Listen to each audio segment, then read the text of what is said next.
Sejam bem-vindos ao Memorize Tudo e a nossa aula de hoje é sobre acentuação gráfica.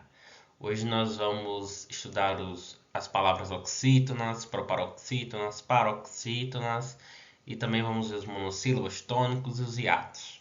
E o acento diferencial também, tá bom? Vamos lá. Vamos aos acentos, né? A gente tem 4 tipos de acento. Nós temos o acento agudo, que é esse primeiro, o circunflexo, que é o chapeuzinho, né? O tio, que é a ondinha, e o grave, que ele vai servir para sinalizar a crase, certo? Ele vai ser melhor explicado na aula de crase, tá bom? Os monossílabos tônicos são aquelas palavras que elas possuem apenas uma sílaba, certo? São monossílabos tônicos, tudo bem? E eles irão ser acentuados quando terminados em A, E e O, como em Vá, Ré e Sol. E também quando eles forem verbos que estiverem na terceira pessoa do plural, como no caso de vem e tem, que é eles vêm e ele vem. A escrita é igual, mas para marcar o plural a gente usa o acento circunflexo. Isso aqui também é um caso de acento diferencial obrigatório, certo?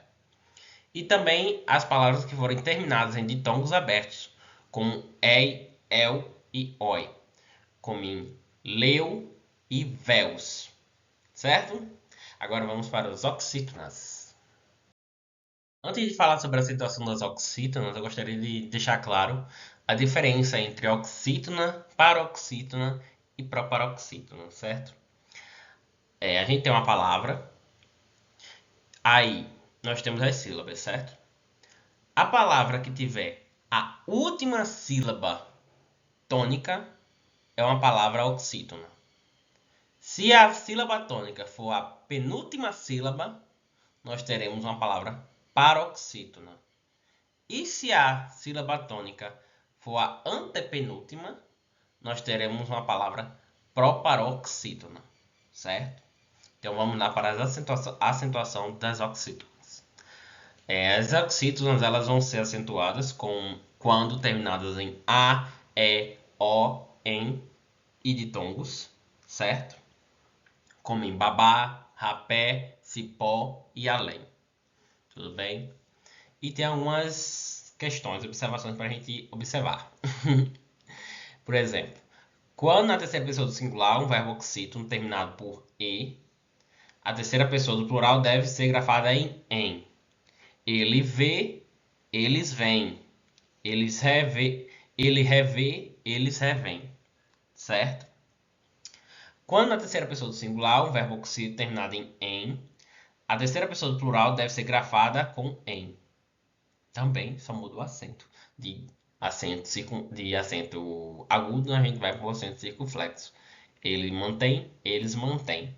Só tem que ser observado aí essa questão. Isso aqui a gente aprende com exercícios, certo? Vamos olhar para as paroxítonas.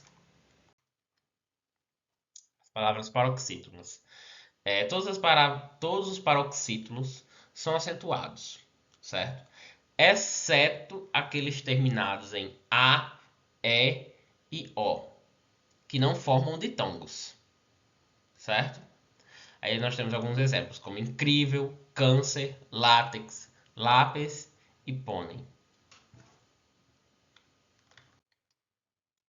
E as palavras proparoxítonas, elas literalmente são as mais fáceis, né? Todas as paroxítonas são acentuadas, certo? Se a palavra ela é paroxítona, ela será acentuada. Aí nós temos alguns exemplos, como médico, ângulo, cínico e por aí vai. Os hiatos, né?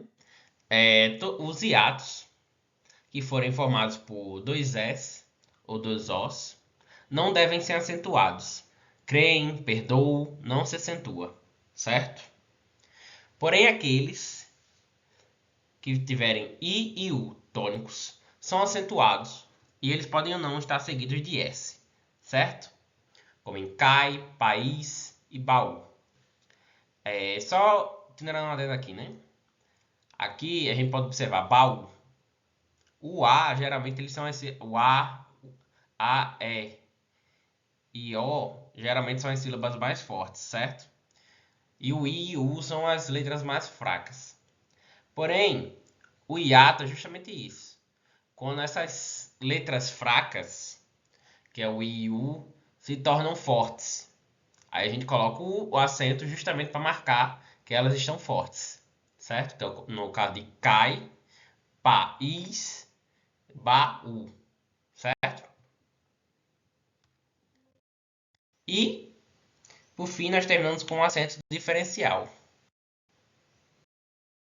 O caso do acento diferencial, tem que prestar bastante atenção, porque só existem essas três palavras aí que são obrigatórias o uso do acento diferencial, que é o verbo do pôde, que tem o verbo no pretérito perfeito indicativo, pôde, e pode, presente indicativo, certo? Verbo por e a preposição por.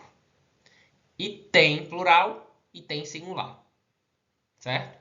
Esses são os únicos obrigatórios. Existem outros casos de opcionais, mas aí não vem ao caso, certo? E é isso. Lembre-se de fazer exercícios para praticar isso aí, certo? Até mais.